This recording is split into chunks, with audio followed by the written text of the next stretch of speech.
at Standards Tracker. If you've not yet watched the first video about how to log in, please do go back and watch that. This video will be dealing with how to look at observation forms. So obviously, your trainee will need to be formally observed once a week. They'll be observed much more than that, but to have an ongoing record. And these observations are to be recorded on Standards Tracker. Now, I'll preface all this by saying some mentors decide that they want to do this live on the form on Standards Tracker as the lesson's going ahead, then it's done at the end of the lesson. Other mentors will jot down notes and then type it up with the trainee later. And so furthermore, other mentors will write down the notes, feed it back to the trainee and ask them to upload it onto Standards Tracker. We're happy with any one of those three options. It's whichever you feel most comfortable with and whichever you and your trainee agree upon. So, as you can see on the calendar, there are a series of dots.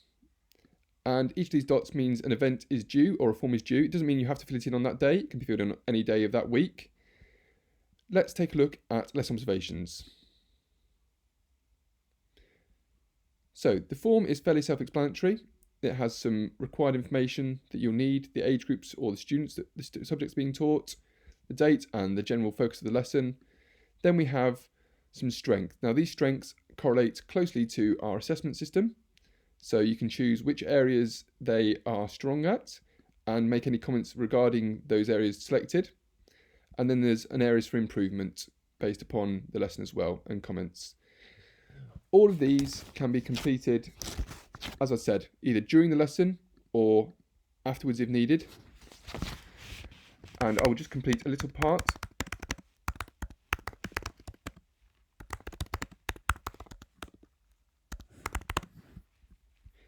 And you can see, once I've filled in that box, I have some different options. I can discard what's happened and get rid of that writing.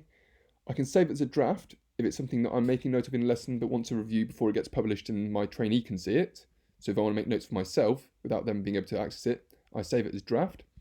If I'm happy for the trainee to be able to see the notes, I will hit save. I then need to submit that so it's completed. And that will, obviously need to save all of the boxes, apologies.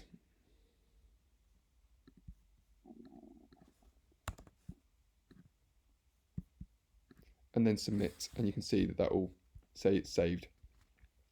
Now, sometimes in lessons, there will be an example of students' work or something that was on the board that may have needed looking at again. If you want to add that to this form, you're able to by clicking the add button on the side. And it may be that you say it is a resource used and it was a particularly good one that you want them to make reference to. We'll select other and just call it. And we can add files to this if we wanted to. So I will add the file, start the upload, and submit.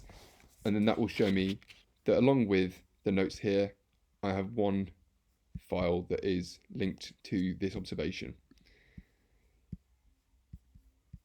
It may be that you ask your trainee to upload the commentary as a file so you have a bit more of a detailed rundown of what happened in that exact lesson.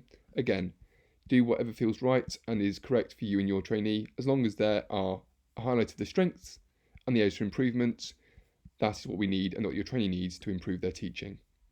That's all there is for lesson observations at the moment. If you want to go back, you can obviously go through the calendar and look at different observations across the year as they come up. And thank you very much.